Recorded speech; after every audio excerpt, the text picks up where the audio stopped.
আমার নাম দিয়ে ভোটার, এখানে ভোটার না ওনারা, আমার নাম দিয়ে ভোটার টোটার করবে। আমার মা পাতাইছে, আমার স্বামী নেই, আমার কেউ নেই, আমার বাচ্চা কাচ্চা নেই, কেউ নেই, মা পাতাইয়ে ভোটার করে নেবে। হাসনাবাদে বাংলাদেশি অনুপ্রবেশকারীর বিরুদ্ধে ভারতীয় পরিচয় জালিয়াতি ও সম্পত্তি দখলের চাঞ্চল্যকর অভিযোগ। হাসনাবাদ ব্লকের শিমুলিয়া কারিবাড়ি এলাকার 15 নম্বর বুথে বাংলাদেশি অনুপ্রবেশকারী এক নারীর বিরুদ্ধে ভারতীয় পরিচয় জাল করে সম্পত্তি দখলের অভিযোগে তীব্র চাঞ্চল্যের সৃষ্টি হয়েছে। অভিযোগের কেন্দ্রে রয়েছেন বাংলাদেশের খুলনা জেলার বাসিন্দা জান্নাতুল মণ্ডল। স্থানীয় সূত্রে জানা গেছে, কয়েক বছর আগে অবৈধভাবে ভারতে প্রবেশ করে জান্নাতুল আশ্রয় নেন হিঙ্গলগঞ্জ বিধানসভার হাসনাবাদের রহিমা সর্দার ও তার স্বামী ফজর আলী সর্দারের বাড়িতে। দম্পতির কোনো সন্তান না থাকায় দীর্ঘদিন ধরে তাদের সঙ্গে থাকতেন তিনি। পরে ফজর আলী সর্দারের মৃত্যুর পর রহিমা সর্দারকে নিজের মা সাজিয়ে ভোটার কার্ড, আধার কার্ড সহ যাবতীয় ভারতীয় নথি তৈরি করে ফেলেন জান্নাতুল। এমনকি ভারতীয় পরিচয়ের জোরে স্থানীয়ভাবেও বিয়ে করেন তিনি। অভিযোগ, রহিমা সর্দারকে মা সাজানোর সুযোগ নিয়েই তার সমস্ত সম্পত্তি দখলের চেষ্টা শুরু করেন জান্নাতুল মণ্ডল। এর বিরোধিতা করায় রহিমা সর্দারের উপর বেশ কয়েকবার হামলার ঘটনাও ঘটেছে বলে জানিয়েছেন তার নিকট আত্মীয়রা। অভিযুক্ত জান্নাতুলের বিরুদ্ধে সবচেয়ে গুরুতর অভিযোগ, বাংলাদেশি অনুপ্রবেশকারী হওয়া সত্ত্বেও তিনি বার্ধক্য ভাতা, লক্ষ্মীর ভাণ্ডার, রেশন সহ বিভিন্ন সরকারি প্রকল্পের সুবিধাও পাচ্ছেন। বিষয়টি ঘিরে এলাকায় রাজনৈতিক তরজা শুরু হয়েছে। স্থানীয়দের দাবি, প্রশাসন দ্রুত পদক্ষেপ না নিলে পরিস্থিতি আরো জটিল হতে পারে। আমার নাম দিয়ে ভোটার, এখানে ভোটার না ওনারা, আমার নাম দিয়ে ভোটার টোটার করবে। আমার মা পাতাইছে, আমার স্বামী নেই, আমার কেউ নেই, আমার বাচ্চা কাচ্চা নেই, কেউ নেই, মা পাতাইয়ে ভোটার করে নেবে। আর সম্পত্তির আমি মরি গেলে ভাগ নেবে, সম্পত্তি নেবে, আমার তো কেউ নেই।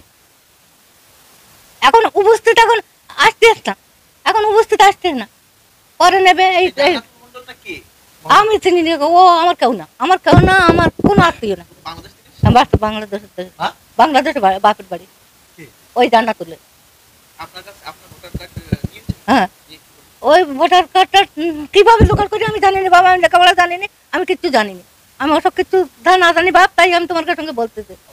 হ্যাঁ, আমি জানি না জানি। এইবার আমি পরে শুনতে পেলাম যে ওরা ওই যে যারা কাঠ লেগে ফরম লেগে মাটার সাথে মা সাথেই আমার স্বামী নেই, স্বামী মারা গেছে 10 বছর হলে মারা গেছে। আমি একলা এখানে থাকি, এই শুনতে পেয়ে আমি একটু অভিযোগ করেছি যে আমি দেবো না, হইলে আমি দেবো না, আমার নামে আমি করতে দেবো না। এই হলো ওকে তো বলতেছে তো মা সাজালি বাপ সাজালি তখন সামনে নেবে, পরে তুমি নেবে। না, আমার কেউ নেই বা আমার সম্পত্তি হাতানোর জন্য করেছে। হ্যাঁ, কি করেছে?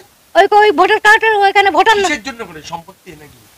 আমি তো মনে করছি আমার সম্পত্তি আমার কাছে নেবে বলে করেছি। নাম রহিমা সর্দার। স্যার ভাই ছিলেন এখানকার আমাদের স্থানীয়। এখন ওনার এখানে বিয়ে করেছিল, বিয়ে করার পরে এক জায়গায় বিয়ে করার পরে সে স্ত্রীকে ছেড়ে দেওয়া হয় বা ছেড়ে দেওয়ার পরে ওই বাংলাদেশে গিয়ে এখানে ঝামেলা ঝঞ্ঝাট হওয়ার পরে বাংলাদেশে চলে যাওয়ার পরে ওখানে বিয়ে থাওয়া করে। তা বেশ কিছুদিন ছিল বাংলাদেশে। এই বাংলাদেশ থেকে ওখান থেকে ওই জিন্নাতুল বলতে যে মহিলাটাকে, জান্নাতুল আর কি, তাকে বিয়ে থাওয়া করে এখানে আমাদের ইন্ডিয়াতে আনা হয়। তারপরে কি ভোটার হয়েছে না হয়েছে আমি জানতাম না বা জানি না। এখন শুনতে পাচ্ছি যে এরকম ভোটার হয়েছে মা সাজিয়ে আর কি, মা সাজিয়ে তো মা সাজিয়ে বিয়ে থাওয়া সম্পত্তি হাতানোর লক্ষ্য ছিল, মানে সেটা হতে পারে, আমাদের অতটা জানা নেই আর কি। হ্যাঁ, গ্রামবাসী হিসেবে আপনি কি চাইছেন? গ্রামবাসী হিসেবে আমি যেটা চাচ্ছি যে অরিজিনাল ভোটার যারা তারা সঠিক থাক, আর যে মা সাজিয়ে যেটা এটা করেছে ওটা অন্যায় করেছে, ওটা যাতে মানে বাতিল হয় সেটাই মানে ভালো হবে আমার মনে হয়।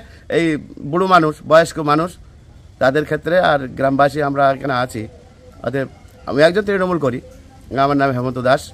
ঠিক আছে, হেমন্ত দাস। হ্যাঁ, হেমন্ত দাস। Thank you. দেখুন, এসআইআর আমাদের সন্দেহের সত্যতা প্রমাণ করেছে। কেননা আমরা বারবার বলে আসছিলাম যে পশ্চিমবঙ্গে একটি দল শাসন ক্ষমতায় বসে রয়েছে কেবলমাত্র মৃত এবং অবৈধ ভোটারদের ভোটের উপর নির্ভর করে, এবং তা প্রমাণিত সত্য আজ এসআইআর এর ঘোষণার পরই। এখানে কে কার পিতা, কে কার মাতা, কার বয়সের পার্থক্য কত, পিতা পুত্রের অঙ্ক একেবারে গুলিয়ে দিয়েছে এসআইআর। এই জন্যে তৃণমূল কংগ্রেস তাদের মূল শক্তি নির্বাচনে টিকে থাকার, এই অবৈধ ভোটার, সেই ভোটার বাঁচানোর জন্য বৃথা চেষ্টা করে যাচ্ছে। তবে আমরা নির্বাচন কমিশনের দিকে তাকিয়ে আছি, একেবারেই স্বচ্ছ তালিকা চাই, পশ্চিমবঙ্গের মানুষ নির্বাচন কমিশনের উপর ভরসা রেখেছেন, তারাও স্বচ্ছ তালিকার মধ্যে নির্বাচন প্রক্রিয়ায় অংশগ্রহণ করতে চান। তাই নির্বাচন কমিশনকে আমরা দ্ব্যর্থক ভাষায় বলতে চাই, নো এসআইআর নো ভোট। আগে স্বচ্ছ ভোটার তালিকা তৈরি করুন, তারপরে পশ্চিমবঙ্গে নির্বাচন করুন।